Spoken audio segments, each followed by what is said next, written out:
Good, happy Wednesday morning, August 18, 2021.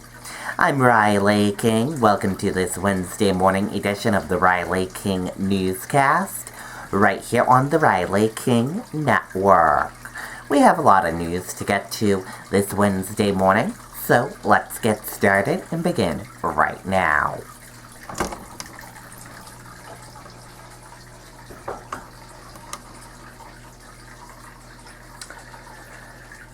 First step,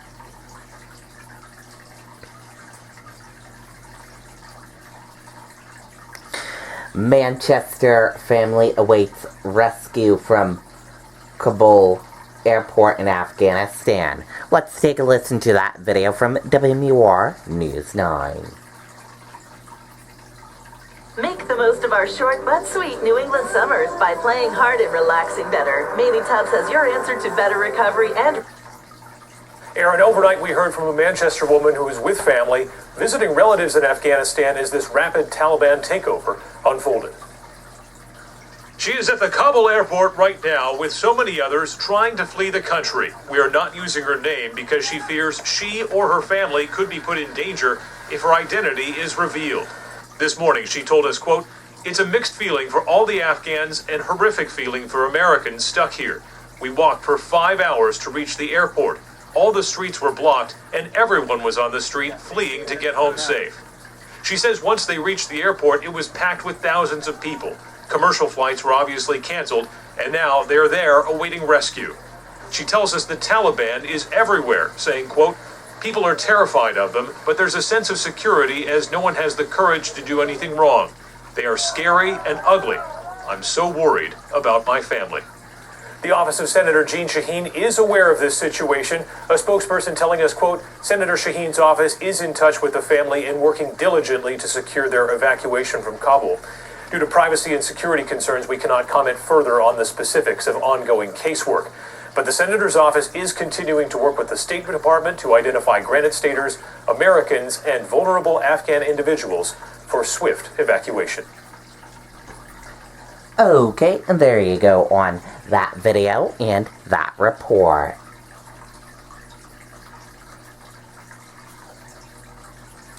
Refugee agencies in New England prepared to help people fleeing from Afghanistan. Let's take a listen to that video from WMUR News 9. Make the most of our short but sweet New England summers by playing hard and relaxing better. Mamie Tubbs has your...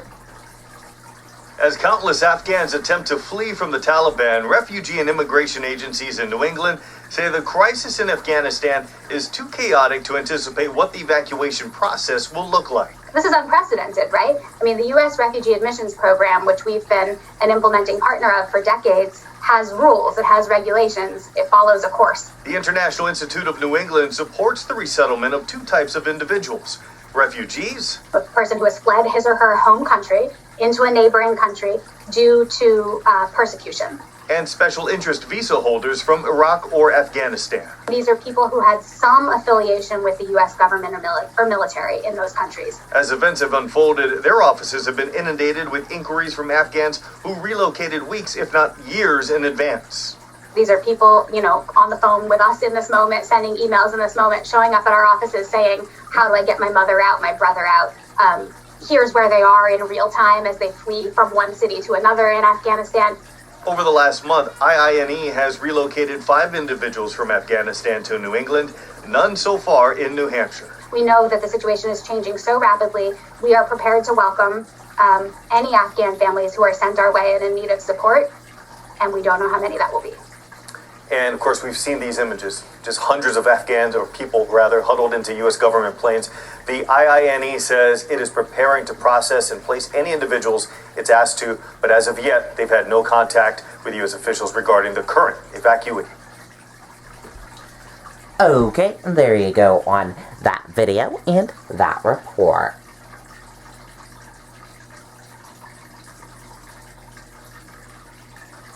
One more Granite Stater dies of COVID-19 as cases and hospitalizations continue to rise.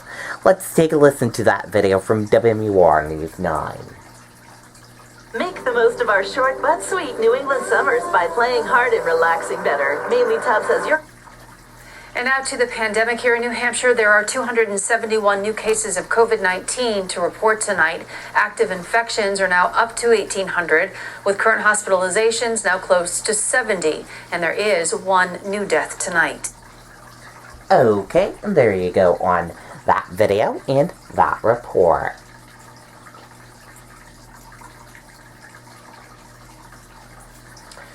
New Hampshire Health provides and prepare for booster shots for incomposed and others. Let's take a listen to that video from WMUR News 9. Make the most of our short but sweet New England summers by playing hard and relaxing better. Mainly Tubbs has your answer. The president of Elliott Health System says many patients have been reaching out since the FDA and CDC approved a booster for those with weakened immune systems. But in general, it's people with active cancer, someone who's had an organ transplant or stem cell transplant, those with poorly managed HIV, or if you're on a specific medication, it would lower your immune system. Dr. Greg Baxter says he's also hearing rumblings about booster shots for the general population 8 months after being fully vaccinated. He's confident that the state and providers would be able to manage it. The timing, because healthcare providers were tiered first, they'll reach the 6 and 8 month mark first. So probably will be some prioritization there. But I think the vaccine supply is much different than it was back in the winter and spring. So hopefully we can be a more broad stroke. Meantime, Elliott Hospital has been busy. Traditional healthcare has been very brisk, has been for 2 to 3 months. We've been at or near capacity most of the month of July and most of August thus far. Including 9 patients with COVID, all unvaccinated. The cohort that's now looking like much younger than 50, 40s and 50-year-olds, whereas in the spring and the last winter we were probably seeing much more 60, 70, and 80. The announcement could come in the next several days, but it would still need to be approved by the FDA because the Pfizer and Moderna vaccines are still only authorized for emergency use. We're live in Ports with Jennifer Crompton, WMUR News Now. Okay, and there you go on that video and that report.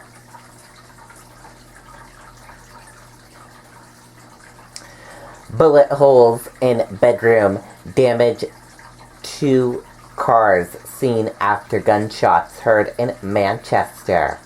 Let's take a listen to that video from WMUR News 9. My old roof was an asphalt roof. It was really starting to look ragged. It's an island house. I wanted it to blend in better. And we are following developing news in Manchester. A heavy police presence was seen last night on Pine Street. We've reached out to police to try and learn what was happening, but so far they're not commenting. The department's call log lists 2 reports of gunshots heard in the area around 8:25 last night. But again, there's no word yet if that's what these officers were responding to. Okay, and there you go on that video and that report. And that does it for this morning edition of the Riley King Newscast, right here on the Riley King Network. I hope you all have a great rest of your day, and I'll see you back here later on today for another newscast. Goodbye, everyone.